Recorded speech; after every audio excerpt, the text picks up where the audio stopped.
What's up, ladies and gentlemen of YouTube? Boogie2988 coming at you live once again through the power of the internet. And today is a rambling video, and it's going to be a little whiny. And I guess somebody would be like, Boogie, you're playing the victim, and stuff like that. But there's something really important to me that I want to talk about. And it involves a Twitter fight. It's how annoying and stupid is that, I guess, at the end of the day. But it's something I do want to talk about. But I want to talk about some other stuff going on in my life right now before I do that. First off, I want to talk about a video, which I'll probably link in the description box below. If not, I did tweet it out. A video compiling some of the things about my weight loss struggle over the last few years, talking about me being an inspiration. It was an incredible watch. I've never seen anything like it. I watched it live on stream tonight. I didn't even do face camera because I was crying while I watched it. I think that video paints me in a much better light than I deserve. But in the video, and you'll watch it for yourself, the overall theme is that life is hard, and sometimes we have to keep trying to achieve the thing that we want to achieve. But each day of your life is just a tiny little brick in the wall that will be your life, you know? And each day, if you work a little bit towards something a little bit harder, the way I did with the weight loss stuff, overcoming the mental hurdles, overcoming the hormonal issues, the physical issues, and things along that lines, and then eventually settling on surgery as the catalyst to really push me in the right direction. You know, or when it comes to YouTube, building a new video, one video becomes 10 videos, becomes 100 videos, becomes 1,000 videos, becomes the 2,000 videos I've uploaded so far. One view becomes 10 views, becomes 100 views, a million views, 10 million views, the almost billion views I have on YouTube now. One subscriber, you know, all of that stuff, everything you do in life, whether it's your education, whether it's your bodybuilding, whether it's your life in general, whether it's building a bank account, whatever it is, these things all happen piece by piece, brick by brick, day by day. And it's so important that we work on that kind of stuff. And I think that video gets that message across very fairly. And if you are out there struggling, by the way, and I know a lot of us are, I've been struggling for the last few months myself. And I don't know that I dare even talk about this on YouTube, even though I talked about it just a few minutes ago on my Twitch stream. The last few months have been very tough. And I'll tell you what's made it tough is I spent my entire lifetime carrying around this huge amount of weight. And I do mean the physical weight. But I'm also talking about the emotional and mental stuff. But every day over the last few years, I've managed to set down just a little grain of sand every day, a little grain of sand. Just one little piece of that thousands of pounds of grains of sand I'm carrying around every day, but a little piece. Every day got a little bit better, a little bit better. And it sucks that over the last few months, after losing this weight, when my life should have been its most awesome, I had this minor setback, or major setback, I guess, when it comes to my separating and all the financial stuff that goes with it and all the stress that goes with it. It sucks that all this new weight just got laid in my lap. But I'm approaching it well, and I'm struggling with it on some days, a lot of days. I really am. But I'm approaching it with the concept of every day is another day, make it through the day, survive the day, get some work done today, achieve a little bit today, have a little bit of fun today, every day, and day after day, brick after brick, piece by piece, I'll have built something better and a little bit easier. And that's how life works. That's how life works.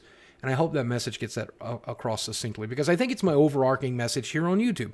I think it's when I talk about becoming a creator or living your life or doing the things that you need to do in this world. I think that is the overarching message, is that, you know, Rome wasn't built in a day, but it's built over a lifetime, and your life will be built over a lifetime. My life has been built over 43 years, and I'm happy with where I am, though I'm not happy that this is not where I want to die. I want to achieve a lot more. I want to achieve so much more. You know, but here's the other thing I talked about on stream tonight. You and I will never achieve the ultimate, whatever the ultimate thing is to you, right? You'll never marry that model or that millionaire. You probably never learn to fly. You probably won't live forever. You probably, whatever it is, when we look at other people's lives and we compare our own, we always come up empty-handed. But when we look at the confines of our lives, you know, some of us are born with disabilities. Some of us are born with mental issues. Some of us are born poor. Some of us are born in bad parts of the world. Some of us are born in bad circumstances.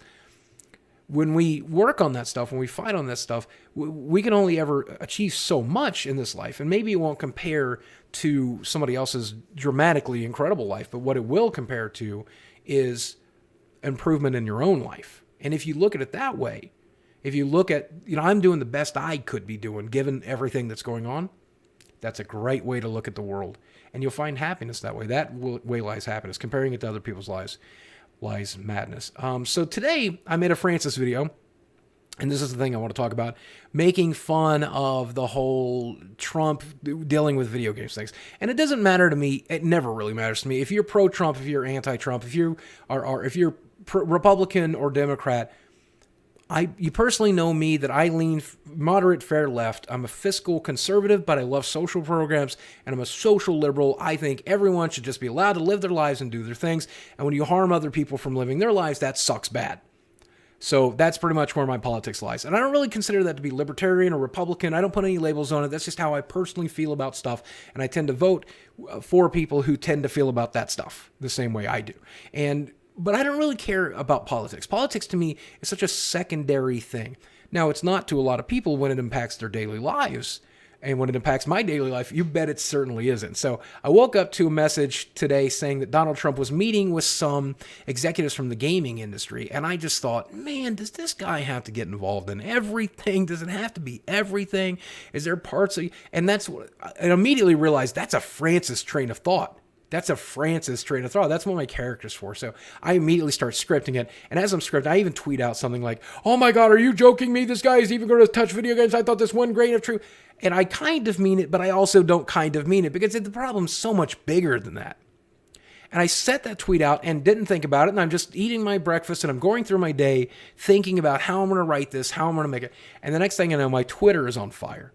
And I am getting retweeted and mocked by like editors and writers and journalists, and they're saying things like, oh, you stupid dumbass, you idiot, this is what you get for supporting Trump, you Nazi sympathizer, you and we're talking to like people who edit these magazines, some of the periodicals I've read since I was a kid.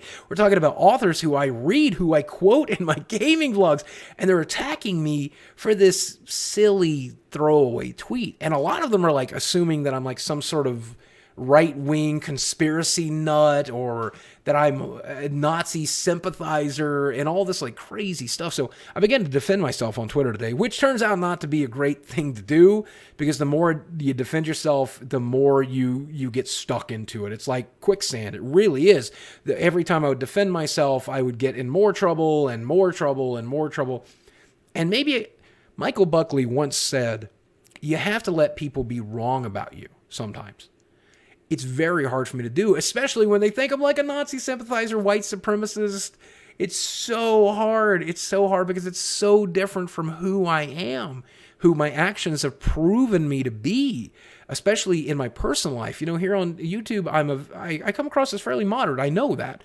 And I come across as fairly non-committal. And for the most part, I am fairly non-committal about a lot of things, but I'm very committed to the things I'm committed about. Like I throw money at it. I march. I help people. I directly impact, you know, anyway, regardless, it's very hard for me to let people be wrong about that. What a weird and crazy day that has been on Twitter. And I made a few mistakes. I feel like a lot of you guys, by the way, when you follow me on Twitter, if somebody is attacking me, and I don't care who it is, I don't care if it's somebody who's awesome, who's trying to teach me something. I don't care if it's a lowly troll, piece of garbage who's just there to try to get a rise out of us, calling me every name in the book. I never want you to attack somebody back. Maybe discuss things with them. Maybe say, well, I think you might be wrong. Here's a link to a video. Here's a link to a tweet. Reconsider your proposition. Boogie's a good guy. Stuff like that, maybe. But not even that. I would rather fight my own fights than have you fight those fights. But some of you, and I know that the mass majority of this is not you. I'm probably whoever you're listening, whoever I'm talking to right now, you probably are not this person. I know there's a handful of trolls who are there to just try to get a rise. They follow me. There's the same people who post these crazy threads about me all the time, trying to pick me apart, trying to turn me into something I'm not, straw man me, whatever.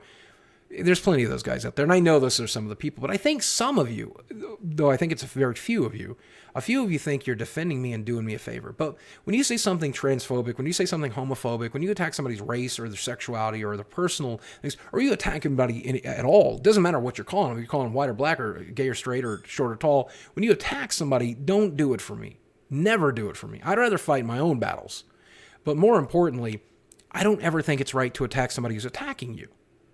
I think it's okay to have a discussion. I think it's okay to pick it apart, to try to change their mind, to try to invoke empathy, sympathy, stuff like that. But know that, like, some people are calling people, I don't even want to say some of the words, some of the worst things you can think of. Please, you're never doing me a favor. You're making me look bad. You're getting me in trouble. And I know that's some of your old goals. I know that's part of your goals is to try to ruin me as hard as you can. I know it. I know that's like a small number of you out there who despise me and hate me. And I know one of you is just going to show up at the front day and shoot me. And I know when my obituary goes on YouTube, you'll clip that for it too. And I just know that's why my roommate just bought a very powerful gun to keep us safe, you know. But that said, what a weird world we live in. It's so polarized. And I think Thomas Jefferson said, and this has been a cornerstone of my morality and always will be, I've never found a difference in religion or politics as a reason to remove myself from a friend. And I've always been that person. And I don't get me wrong, if you're wearing a Nazi insignia and trying to kill people, we're not going to be friends anymore, right? And if you are like tweeting every day, you know, I'll kill these people, kill this group of people, murder these people. Wow. Wow. But I think a lot of people who put some bad into the world mean well. And I'm always going to try to look for that good. I'm always going to try to look for that kindness. And I'm always going to try to invoke sympathy and empathy and love in even the worst of us. And, you know, again, one of my biggest issues is I'm often drawn to the worst of us. The angriest, you know, I guess SJW, that's the person I want to befriend and talk to and get them to know it. And the angriest Republican conservative, you know, Donald poster who hates me to death because I defended healthcare that one time. And yes, those tweets are fake, but I did still defend healthcare, just not with those fake tweets, you know. But I do still feel that people deserve a basic right to human healthcare. Every other first world has it but ours. It seems like a no-brainer, but okay. I can pay for my own, so that's fine. However, it's just, that's the person I want to really get in the ring with and try to invoke empathy and sympathy and love and make them feel that way about me. And then maybe if they can feel that way about me, someone who was just their enemy, someone who's just this awful, disgusting person that they were just tweeting about 20 minutes ago to their 50,000 followers, what a piece of shit he was. If they can feel that way about me, maybe they'll feel differently about other people too. Maybe they'll understand that maybe their first assumption is not always the right assumption. And I hope that is true of you. I hope that is true of you. You know, a lot of people have their ideas of me. Boogie, you're so different on Twitch than you are on YouTube. Is the Twitch the real you? Is the YouTube the real you? You'll never know the real me. It's impossible to know the real me, even through thousands of hours of YouTube. You know, the people I live with in my own house don't know the real me. The real me is in here. The real me is in here. The same way the real you is in there and in there, you know? And is it ever possible to know someone that way? But what I do put into the world does represent me. And what I put here on YouTube very much represents the person that I want to be. And the stuff I put on Twitch very much represents the personality, the comedic style that I have.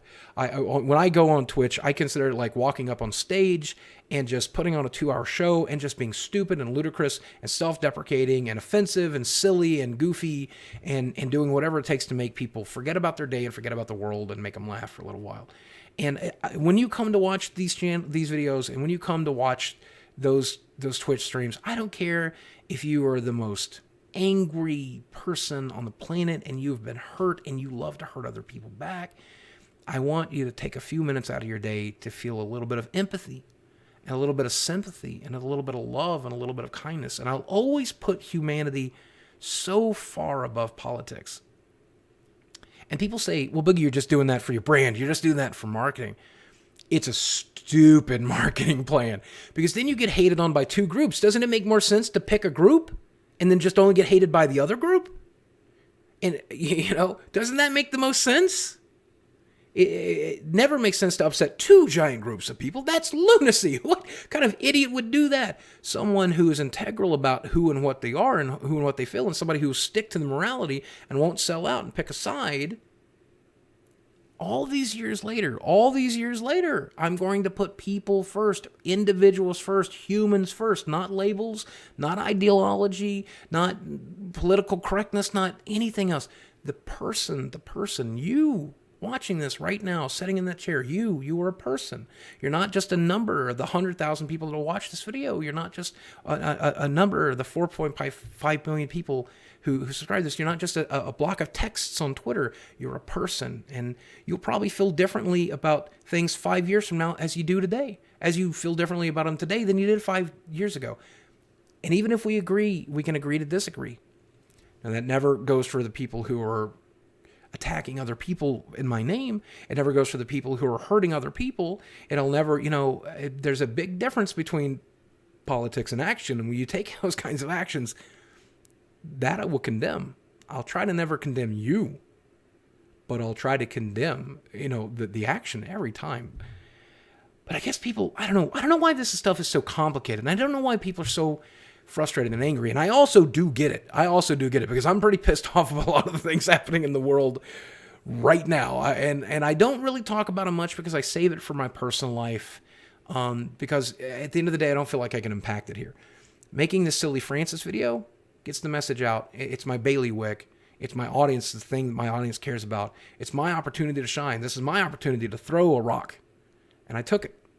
And people don't understand that. That's fine. But it's literally landed right in my lap. It landed right in my lap. Here's this guy who's doing some crazy stuff, and he did something crazy today that impacts an industry that you love and a hobby that you love and millions of people who are employed by that industry that you love. What are you going to do, Boogie? Are you going to stay non-committal, or are you going to stand up and do the right thing? I stood up and did the wrong thing. It's a right thing. I think it's amazing how many people try to push me back down. But you do what you got to do to sleep at night, and I will probably sleep okay at night. A lot of people have the wrong idea about me, but Michael Buckley said it well. Sometimes you have to let people be wrong. Here's what I did learn from today. I could do better, and I should do better, and I will. Guys, thanks for watching. I love you very much. I'll speak with you again soon, and I hope you have a wonderful day.